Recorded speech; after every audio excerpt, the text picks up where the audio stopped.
बिहार में अब धीरे धीरे मौसम बदल रहा है। ठंड दस्तक दे चुकी है, लेकिन बयानों से सियासी तापमान कम होने का नाम नहीं ले रहा है। बिहार में पहले फेज की वोटिंग होनी है। वही बिहार जहां जाति के नाम पर वोट साधने की कवायद पुरानी है।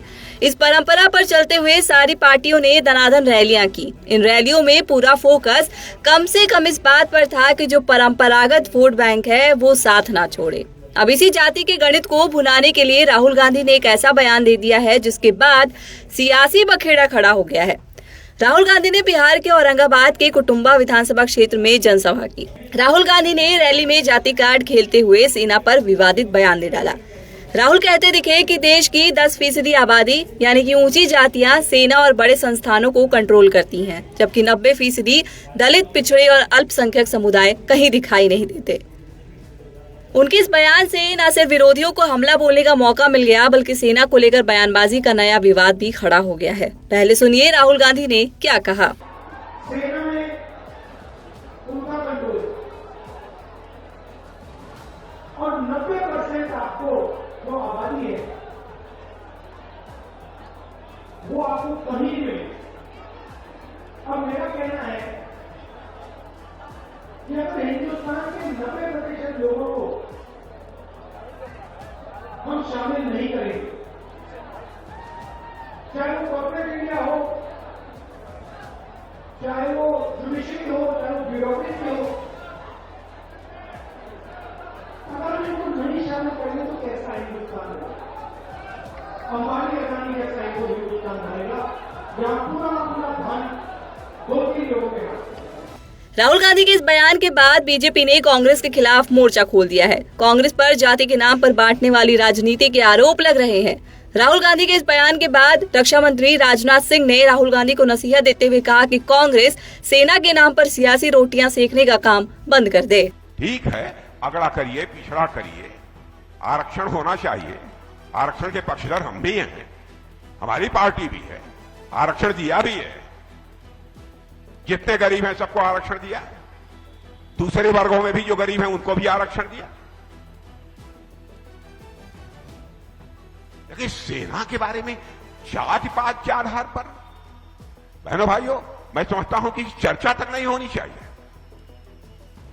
हमारे सेना के जवानों का एक ही धर्म होता है, वह धर्म है सैन्य धर्म। इसके अतिरिक्त और कोई दूसरा धर्म नहीं होता। और जिस तरीके की यह बात बोल रहे हैं मेरे बहनों भाइयों, मैं ये कहना चाहता हूं, यह देश के हित में किसी भी सूरत में नहीं है। और मैं कांग्रेस के दोस्तों से कहना चाहता हूं, कम से कम हमारी सेना को राजनीति में मत घसीटिए। जब जब इस देश पर संकट आया है तो हमारे सेना के जवानों ने अपने शौर्य और पराक्रम का परिचय देकर भारत का मस्तक ऊंचा किया है। जाति, पंथ और मजहब की यह राजनीति ने देश का बहुत नुकसान किया है, बहुत नुकसान किया। और हम लोगों की सोच तो यह है कि समाज के सभी वर्गों का उत्थान होना चाहिए।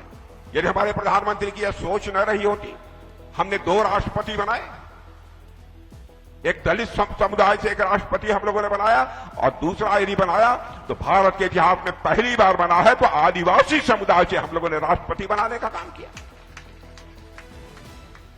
हम समाज के सभी वर्गों को साथ लेकर चलना चाहते हैं। जाति, पंथ और मजहब के आधार पर हम कोई भेदभाव नहीं करना चाहते। हमारे देश के ऋषियों और मनीषियों ने कभी इसके बारे में सोचा भी नहीं है। इंसान की बात सोचिए, जानवर की भी हम लोग चिंता करते हैं मेरे बहनों भाइयों। नाग पंचमी का दिन होता है। नाग पंचमी के दिन जिस काले नाग के काट लेने के बाद मरने की पक्की गारंटी होती है, उस काले सर्प को भी शुद्ध गाय का दूध पिलाकर दीर्घजीवी होने की कामना दुनिया में किसी देश में की जाती है तो केवल और केवल हमारे और आपके देश भारत में की जाती है मेरे बहन। हालांकि ये पहली बार नहीं है जब राहुल गांधी ने सेना पर विवादित टिप्पणी की हो। इससे पहले राहुल ने ये कहकर विवाद पैदा कर दिया था कि चीन ने अरुणाचल प्रदेश में भारतीय सैनिकों की पिटाई की थी। उनके इस बयान पर सुप्रीम कोर्ट ने टिप्पणी की थी और उन्हें फटकार लगाई थी और कहा था कि अगर आप सच्चे भारतीय हैं तो ऐसी बातें नहीं कहेंगे। लेकिन राहुल है कि मानते नहीं। राहुल गांधी बार बार रैलियों में जाति का मुद्दा उठाकर अपनी राजनीति को आगे बढ़ाने की कोशिश में है, लेकिन सेना पर दिया बयान उन्हें नए विवाद में ले आया है। देखिए, मुझे लगता है इससे ज्यादा दुखद, शर्मनाक तो ये है ही, साथ में ये दुखद बयान भी है। अगर देश के एलओपी लोकसभा नेता प्रतिपक्ष लोकसभा की खुद की सोच ऐसी है, जो कहीं ना कहीं सदन में विपक्ष का नेतृत्व कर रहे हैं, वो अगर हमारी सेना को जात पात धर्म मजहब में बांट कर देखने का काम कर रहे हैं, तो इससे ज्यादा लोकतंत्र के लिए दुखद और कोई बात नहीं हो सकती। जैसा मैंने कहा कि ये बयान तो शर्मनाक है ही, मैं उसमें मैं जा ही नहीं रहा, पर सोचिए कितनी भावनाओं को आपने ठेस पहुंचाई होगी।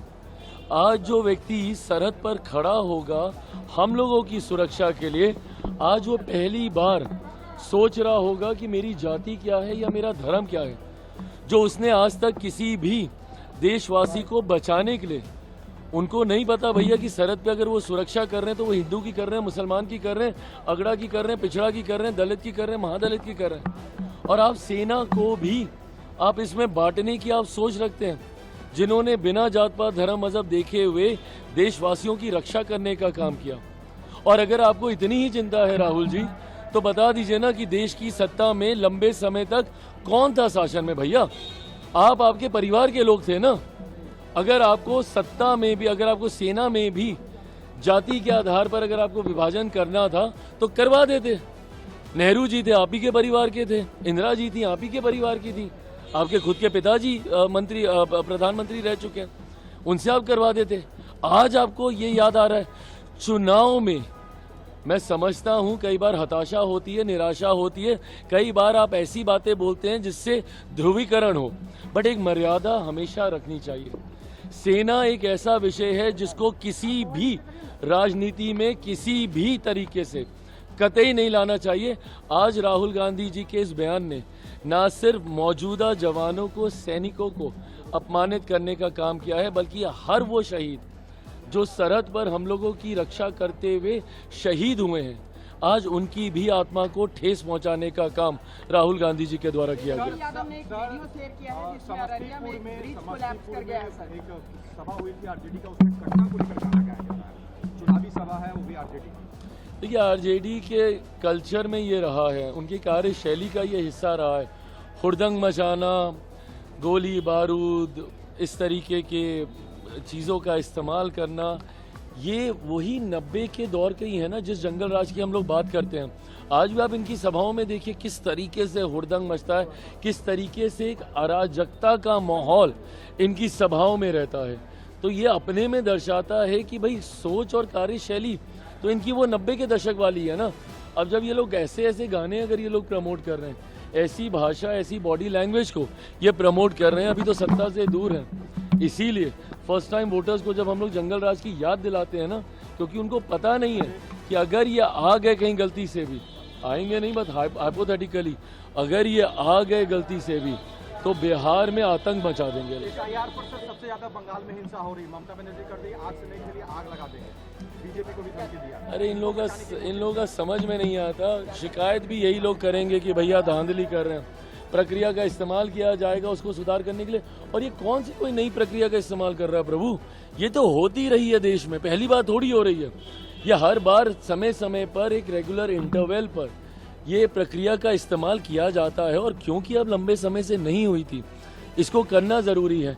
बिहार में क्या, मुझे बताइए ना, जितने राजनीतिक दलों ने इसको लेकर अपनी चिंताएं जाहिर की, कोई एक अधिकृत आपत्ति इन लोगों ने दर्ज कराई? या उन लोगों के जिनके नाम कटे, अगर सही में अगर वो जायज होते तो क्या अभी हंगामा नहीं हो रहा होता? कल पहले चरण का मतदान है, सब लोग क्यों नहीं यहाँ के धरने पर बैठ गए? सब लोगों ने क्यों नहीं उसको लेके विवाद खड़ा कर दिया? भाई एक सामान्य प्रक्रिया का इस्तेमाल किया जा रहा है और ढंग से किया जा रहा है। एक बात तय है, एक बात सुनिश्चित है, और इसके लिए मेरी सरकार प्रतिबद्ध है कि किसी भी घुसपैठिए को जो भारत का नागरिक नहीं है, किसी भी कीमत पर उसको भारत के सबसे बड़े अधिकार, मताधिकार का दुरुपयोग कतई नहीं करने दिया जाए। इसलिए अपने भाई को वापस कर लिया आरजेडी प्रत्याशी के सामने से। अब डर है या क्या, बट ऐसे फैसले कहीं ना कहीं आपको बैकफुट पे तो दिखाते ही है ना। कि आप एक फैसला लेते हैं और फिर आप उसको विड्रॉ करते हैं, तो ये दर्शाता है कि आप बैकफुट पे हैं। तो ये दर्शा रहा है कि वो घबराए ही है इस चीज को लेकर। राहुल गांधी का ये बयान ऐसे समय आया है जब बिहार में चुनावी माहौल चरम पर है। उनकी ये टिप्पणी न सिर्फ जातीय राजनीति को फिर से केंद्र में ले आई है, बल्कि सेना जैसे संवेदनशील संस्थान को चर्चा में लाकर उन्होंने विरोधियों को भी बड़ा मुद्दा दे दिया है।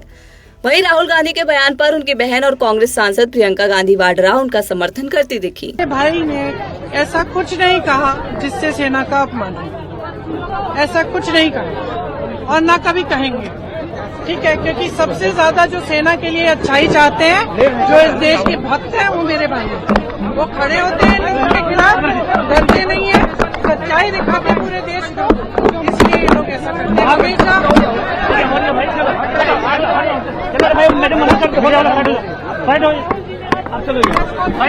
दिखाने के लिए कि हरियाणा में किस तरह से चुनाव चोरी किया गया, ये क्यों नहीं पूछा आपने? वोट चोरी को लेकर के नहीं, बिल्कुल वोट चोरी को लेकर के राहुल गांधी अलग अलग तमाम जो सबूत है वो दे रहे हैं, लेकिन बिहार में भी आप लोगों ने तमाम सबूत दिए, उसके बावजूद SIR वो 65 लाख लोग के नाम काटे गए। आपको क्या लगता है ये क्या होना चाहिए, क्या चीजें हो रही है? मेरी आशा तो ये है कि यहाँ चुनाव निष्पक्ष तरह से इसलिए होगा कि हमने कम से कम ये मुद्दे उठाए हैं, तो शायद निष्पक्ष तरह से होगा।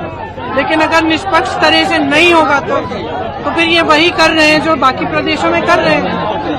महागठबंधन अगर जीतता है, मतलब आपने इसमें तो कोई दो राय नहीं।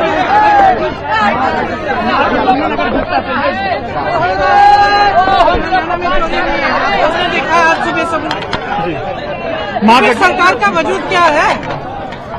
अगर इस तरह से सरकार बनाई जा रही है कि वोट जोड़ रहे हैं, वोट काट रहे हैं, वोट चोरी हो रहा है, तो फिर लोकतंत्र कहाँ है?